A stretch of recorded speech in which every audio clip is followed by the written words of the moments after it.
Bonjour, bienvenue à notre émission Femmes éveillées.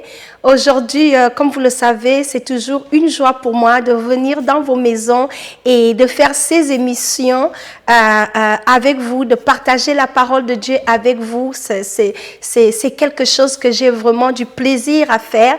Et avant de commencer aujourd'hui, je veux prendre une minute pour remercier chacune de vous pour votre soutien, pour vos commentaires, également à toutes celles qui partagent nos vidéos YouTube. Je voudrais comme ça vous dire merci. Sans le savoir, vous ne réalisez peut-être pas, mais je voudrais que vous sachiez que vous êtes en train de soutenir l'œuvre, de soutenir ce programme. Alors, merci, merci, merci à vous toutes.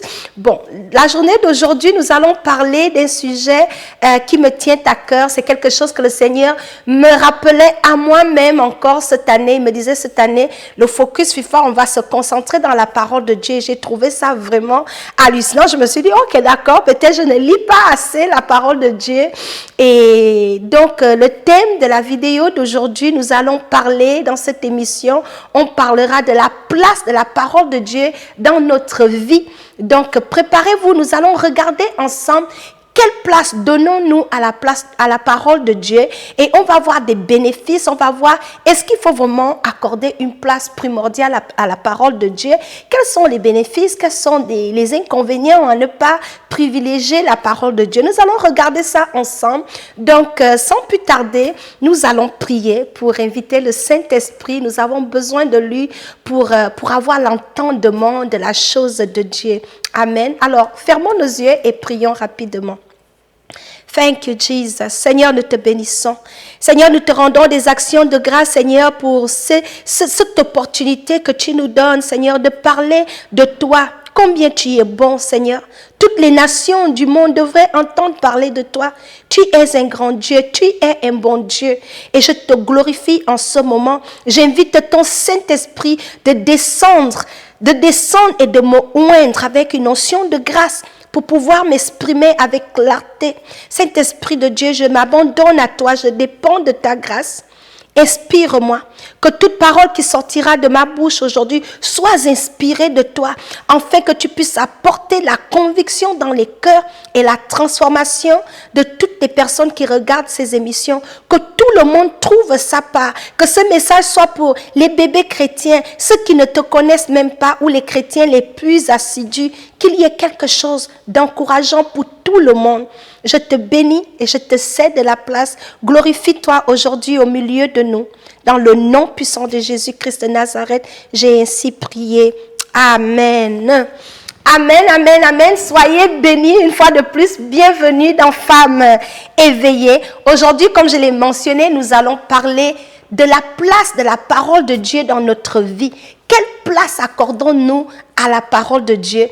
Alors, je viens déjà avec un constat. Je trouve que les chrétiens, on n'a pas un problème vraiment avec la prière. Nous prions beaucoup. Nous prions. Nous allons à l'église très régulièrement avant Covid, avant que les églises ne soient confinées. Nous aimons aller à l'église. La plupart des chrétiens, le dimanche, c'est un jour vraiment que nous aimons pour aller être enseignés. Ça, on le fait bien. Nous jeûnons également beaucoup. Mais il y a une chose que nous négligeons, c'est la place de la parole de Dieu. C'est-à-dire, le temps que nous consacrons à la prière est beaucoup plus élevé que le temps que nous passons à méditer la parole de Dieu. Je ne sais pas pour vous, mais c'est un constat. J'ai d'autres amis chrétiens et je vois on a tous le même problème. Mais cette année, le Seigneur veut apporter un changement dans notre vie. Vous savez, le Seigneur veut se révéler personnellement à chacune de nous. Voilà, c'est ce que je voulais émettre comme mot ici. Le Seigneur Jésus aimerait se révéler spécialement à chacune de nous. Comment il se révèle aux gens? La révélation que Paul dans la Bible a eue de Jésus n'est pas la révélation que Pierre a eue de Jésus. Donc Dieu aime se révéler à nous d'une manière unique à chacune de nous. Vous voyez? Et d'où l'importance de méditer la parole de Dieu. Nous cherchons Dieu partout. Mais cherchons-nous réellement le Seigneur dans sa parole? Parce que le Dieu que nous cherchons et que nous voulons découvrir, il se trouve dans sa parole.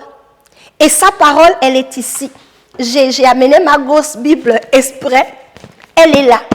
Voici notre constitution.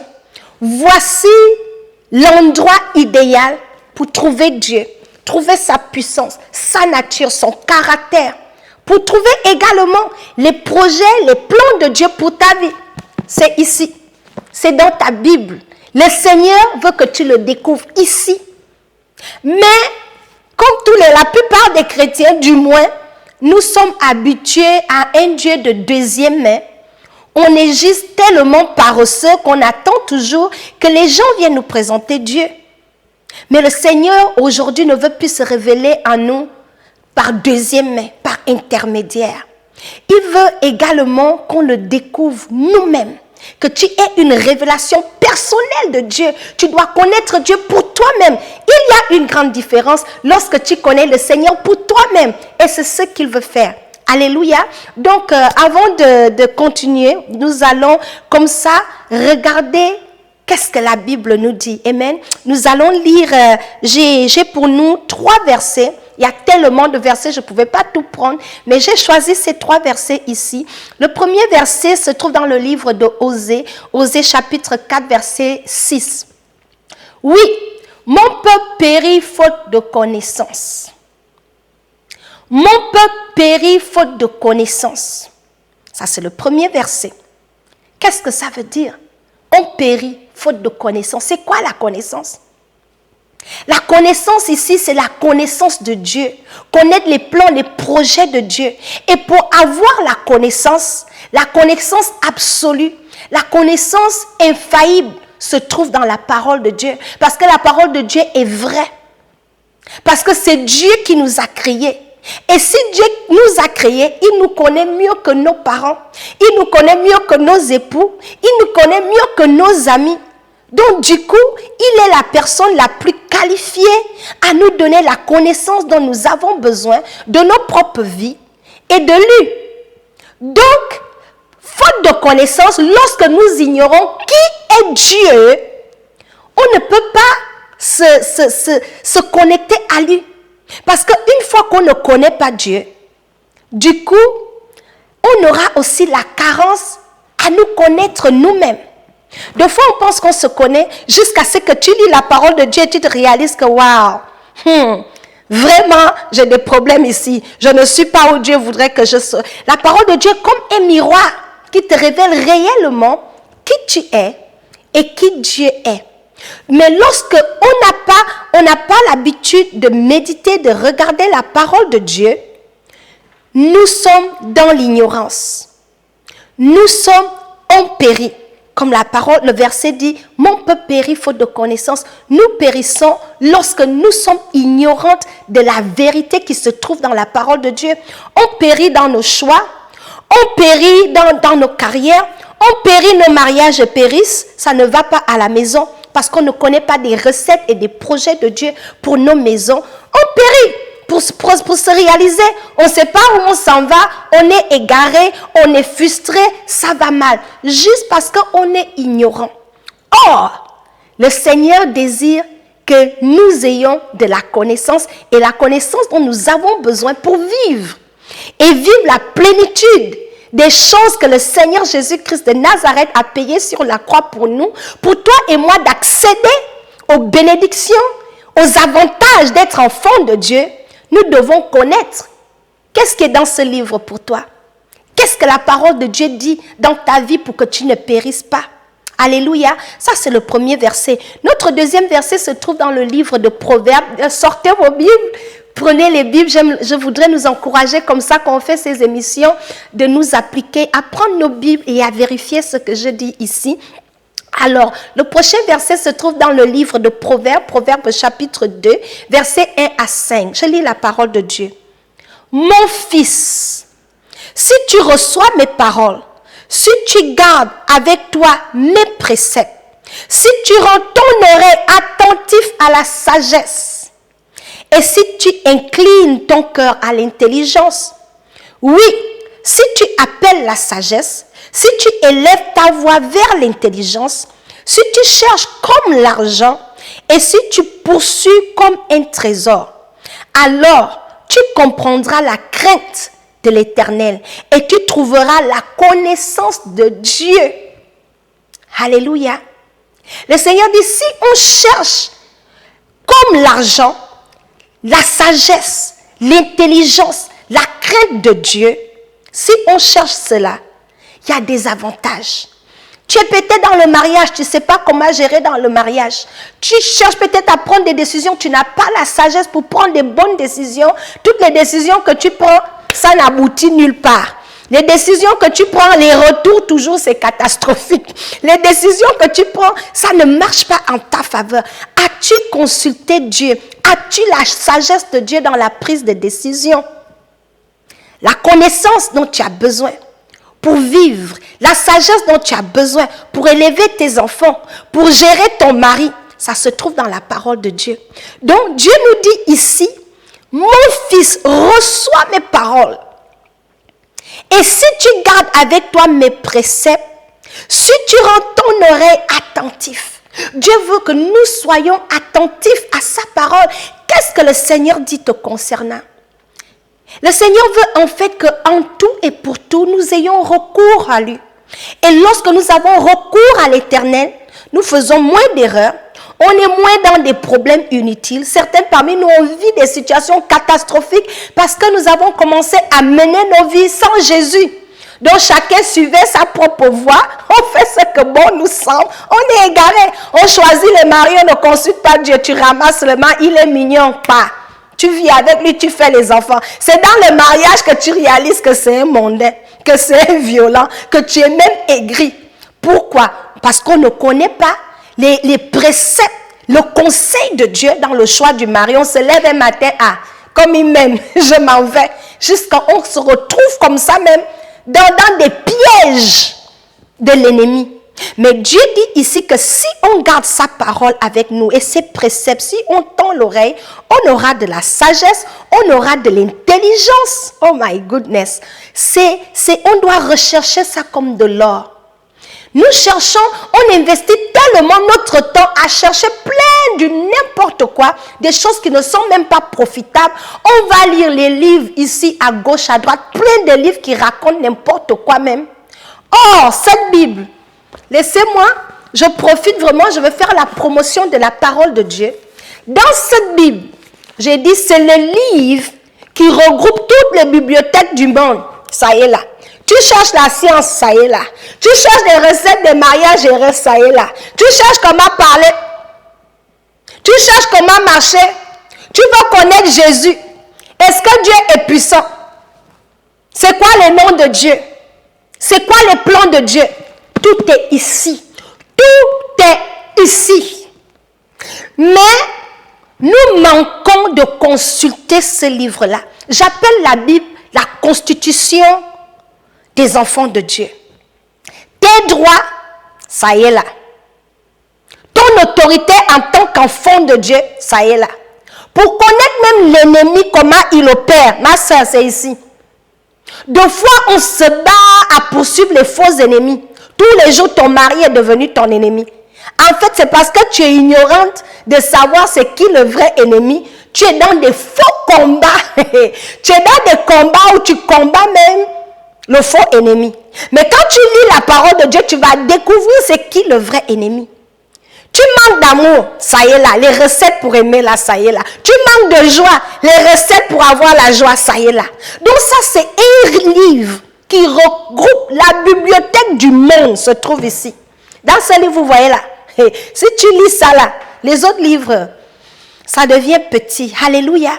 Donc, tout ce dont nous avons besoin pour vivre se trouve dans la parole de Dieu. Mais notre problème, c'est la discipline de méditer la parole de Dieu. De méditer la parole de Dieu. Dans le livre de Josué, je pense le chapitre 1, verset 8, quelque part, on dit que ce livre de la loi ne te détourne pas de ce livre de la loi, ni à gauche, ni à droite. C'est alors que tu réussiras. C'est alors que tu réussiras dans tes entreprises. Toi et moi, on marche dans l'échec, matin, midi, soir. Tu essayes là-bas, ça ne marche pas. Mais la réussite que nous voulons expérimenter, les recettes, les clés pour réussir, c'est là. Les clés pour prendre de bonnes décisions, c'est là. Même les clés pour savoir comment parler. Nous, les femmes, on a un problème de langage. Quand on parle, on sort ça comme ça. Mais lorsque tu médites la parole de Dieu, ça arrange ta bouche. Tu commences à ne plus parler, tu commences à ne plus insulter. Toutes les recettes pour avoir une vie et pour produire des fruits qui glorifient Dieu, ça y est ici. Amen. Notre troisième verset se trouve dans le livre de Psaume. Psaume chapitre 119 au verset 105. Ta parole est une lampe à mes pieds et une lumière sur mon sentier. Ça, c'est David qui parle. Il dit, ta parole est une lampe à mes pieds. Elle est une lumière sur mon sentier. Plusieurs d'entre nous, on marche, on ne sait même pas où on s'en va.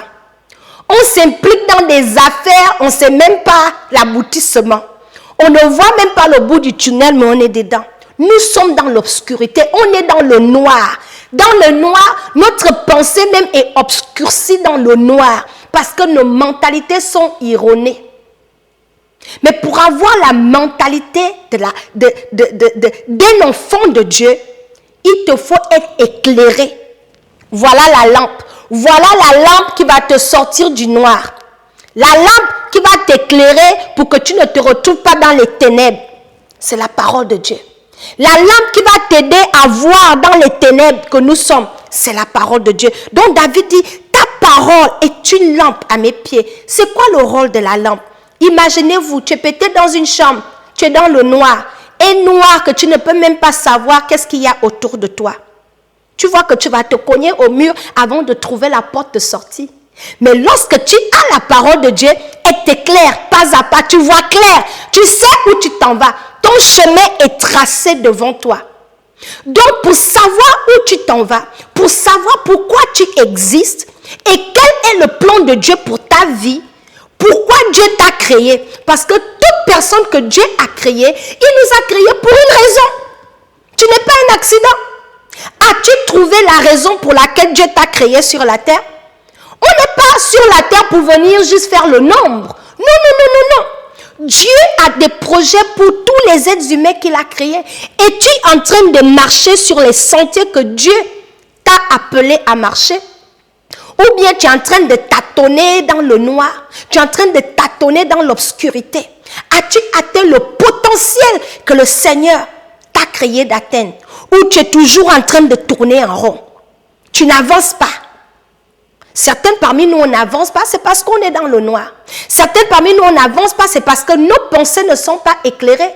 Nos pensées sont erronées par les traditions, sont erronées par nos mentalités, les mentalités du village, les mentalités, toutes sortes de mentalités. Et ça nous empêche d'avancer. Mais lorsque la parole de Dieu devient la lumière sur ton sentier, elle t'éclaire. Alléluia. Elle t'éclaire. C'est une lampe.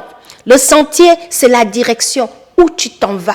C'est ce que la parole de Dieu fait. Certains parmi nous, nous avons besoin de céder et de faire la place à la parole de Dieu. Parce que si on veut atteindre notre potentiel en tant qu'enfant de Dieu, nous avons besoin de connaître Dieu. Une fois que tu connais qui est Dieu, ce serait facile pour toi de connaître ton identité. Il y a beaucoup de chrétiens qui ne comprennent pas leur identité en tant qu'enfants de Dieu. Et une des carences, c'est parce qu'ils sont ignorants de ce que la parole de Dieu dit nous concernant. La parole de Dieu dit tellement des choses pour nous qui sommes enfants de Dieu. Nous sommes privilégiés, nous sommes VIP, on n'est pas n'importe qui. Mais toi, jusqu'à présent, tu marches comme si tu étais n'importe qui. Tout le monde te rabaisse. Tu marches comme si tu n'avais même pas de valeur. Pourquoi? C'est parce que tu ne sais pas le verset qui dit que tu as du prix à mes yeux. Oh, Jésus dit, tu as du prix à mes yeux. Ma soeur qui m'écoute, tu as du prix aux yeux de Dieu. Tu n'es pas n'importe quoi. Tu n'es pas quelqu'un qu'on doit mépriser. Dieu trouve que tu as du prix, tu as de la valeur. Certains parmi nous, on continue de marcher la tête en bas parce qu'on n'a pas de la valeur, parce que les gens ont dit que tu n'as pas de la valeur, parce que ton mari te rabaisse, parce que tes amis te rabaissent. Ton identité se trouve en Christ. Et Christ dit que tu as de la valeur à ses yeux. Que tu as du prix. Mais aussi longtemps que tu n'as pas vu ça dans la Bible, tu vas continuer à marcher comme si tu étais dévalorisé. Le diable était menteur, ma sœur. C'est pour cela que ce message est pour chacune de nous. Je viens apporter ce message pour révolutionner notre relation avec la parole de Dieu. Et révolutionner le temps que tu accordes à la parole de Dieu. Cette année déjà avec les lions, mes chers lions, cette année nous allons rester dans les Écritures. Parce que nous avons besoin de connaître Dieu. Nous voulons posséder tout ce que le Seigneur a prévu pour nous dans sa parole. Tout ce que Jésus a payé sur la croix de Golgotha, pour posséder cela, nous devons connaître. Je vous donne un exemple. Un père de famille meurt. Il laisse un testament. Et dans le testament, il dit, le premier fils aura ça, le deuxième fils aura ça. Vous pensez que si on ne lit pas le testament, c'est pas la famille va se partager les biens dans le désordre, jusqu'à ce que le notaire sort le testament. C'est dans le testament que tu vas réaliser, ah, il avait laissé au fils aîné 2 terrains, à la sœur une maison, à l'autre la voiture. Ça donne vraiment les possessions, l'héritage. Donc ton héritage, la Bible dit que Jésus sur la croix là, il a tout payé. Il a tout payé, il est mort pour que tu aies la vie en abondance. Mais est-ce que tu vis dans l'abondance? Tu ne peux pas posséder ce qu'on ne t'a pas donné, ce que tu n'as pas. Or, dans cette Bible-là, c'est versé. Tout ce que Jésus a payé au prix de sa vie pour toi, ça y est ici. C'est quand, à quel moment vas-tu prendre ta part de l'héritage? Certains parmi nous, tu galères, ce n'est pas le diable, c'est parce que tu n'as pas encore lu ce que le Seigneur Jésus-Christ de Nazareth a payé sur la croix pour toi. C'est le moment, la saison est venue pour toi de posséder ta possession. Ça se trouve ici. Alléluia. La parole de Dieu est magnifique. La parole de Dieu va te donner la révélation de Dieu. La parole de Dieu va t'aider à façonner ton caractère. Plusieurs parmi nous là, on est brut. On a besoin d'aide. Jusqu'à ce que tu ouvres la Bible. Tu commences à réaliser que, dans l'affaire que je faisais là, c'était pas bon. La parole de Dieu nous transforme. Les gens peuvent te parler tous les jours, change, change, change. Jusqu'à ce que la parole de Dieu te parle. Le changement devient automatique. Le changement devient automatique. Alléluia. Alors, j'ai comme ça mis à part 4 principes pour vous montrer c'est quoi les critères de choix, les raisons pour lesquelles tu devrais avoir recours à la parole de Dieu. J'ai choisi 4, mais il y en a tellement. Il y en a tellement. C'est le temps qui m'est imparti pour vous donner une liste bien plus large. Mais aujourd'hui, on va se limiter à ces 4-là. Donc, prenez les notes. Je vais vous dire c'est quoi la parole de Dieu. Premièrement, la parole de Dieu ne faillit pas. La raison pour laquelle tu dois être encouragé et motivé à lire la parole de Dieu, c'est qu'elle ne faillit pas. La parole de Dieu est éprouvée. Elle ne faillit pas. On dit que tout passera, mais la parole de Dieu ne passera jamais. C'est garanti que ce qui est écrit ici, c'est du bon. Ce n'est pas des paroles, un homme va venir te donner une parole en l'air, je vais t'épouser, te promettre le mariage, le lendemain il t'a déjà laissé. Pour ta copine, même pour ta ménagère. Donc tu ne peux pas te fier à la parole des gens. Les hommes sont menteurs. Mais ici là, mensonge tu ne trouveras pas. Parce que Dieu ne ment pas. Dieu fait tout sauf mentir. Donc tu peux avoir la certitude que ce qui est écrit est vrai. Les hommes vont te faire des promesses qui ne vont jamais accomplir, juste des bons parleurs. Combien parmi nous avons été des victimes des mensonges, des gens qui disent des choses et qui n'honorent pas leurs paroles. La parole de Dieu, ce n'est pas comparable à la parole des gens autour de nous. La parole de Dieu est la vérité. Le deuxième point, vous pouvez vérifier ça dans le livre de Proverbes 30, versets 5 à 6. Je vais aller rapidement. Le deuxième point, c'est que la parole de Dieu est absolument suffisante pour tous tes besoins. Vous allez lire cela dans 2 Timothée, chapitre 3, versets 16 à 17. La parole de Dieu nous suffit. Elle s'occupe de tous les domaines de nos vies. Tout ce que tu veux savoir. La liste, toi-même, c'est dedans. Le troisième point, c'est que la parole de Dieu accomplit ce qu'elle promet. Alléluia. Ésaïe 55, verset 11. Ainsi en est-il de ma parole qui sort de ma bouche. Elle ne retourne point à moi sans effet, sans avoir exécuté ma volonté et accompli mes desseins. La parole de Dieu accomplit ce qu'elle dit. Le dernier point, la parole de Dieu est puissante. Puissant pour guérir les malades. Puissant pour faire qu'un pécheur qui était soulard devienne un homme sobre. Elle est puissante pour délivrer une femme de la prostitution. Elle est puissante pour transformer les vies. Elle est puissante pour apporter le salut. Elle est puissante. Alléluia. Dans Hébreux chapitre 4, verset 12. Car la parole de Dieu est vivante et efficace, plus tranchante qu'une épée quelconque à deux tranchants, pénétrante jusqu'à partager âme et esprit, jointure et moelle. Elle juge les sentiments et les pensées du cœur. Alléluia. La parole de Dieu apporte la conviction dans nos cœurs. Elle juge les pensées de notre cœur. Tu peux avoir une pensée, tu es comme... Je parlais tout à l'heure à Richard et je lui disais comment la parole de Dieu m'a kangé. Je me souviens à l'époque, j'étais étudiante à Montréal et quand je suis venue au Canada, quoique j'ai grandi dans une famille chrétienne, j'avais mon petit péché mignon, j'aimais écouter les zouks. Et quand je vis au Canada, j'amène mes cassettes de zouk. Et un jour, j'étais en train de danser les zouks. Je faisais le ménage et j'ai mis mes zouks volume. Jusqu'à ce que le Saint-Esprit me dise, Fifa, qui glorifies-tu dans les zouks?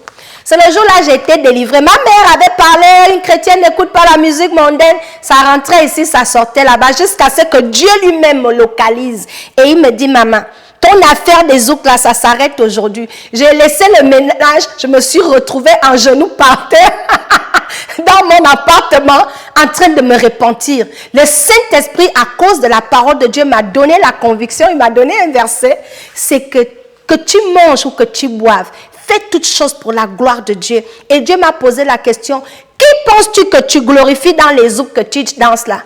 C'était la dernière et la première fois que j'étais dans musique mondaine. Ce même jour-là, j'ai ramassé toutes mes cassettes, je suis allée jeter ça dans la poubelle. J'ai dit, plus jamais je vais m'asseoir ici et puis écouter n'importe quoi. Vous voyez, la parole de Dieu apporte la conviction, la délivrance et la transformation. Et nous en avons besoin. Alléluia. Donc voilà, je vais m'arrêter là. Aimez notre vidéo, s'il vous plaît, partagez, encouragez quelqu'un. Cette année, nous voulons toutes avoir la révélation de Dieu dans sa parole. Aimez nos vidéos. Et je vous dis au revoir à une autre émission. Merci.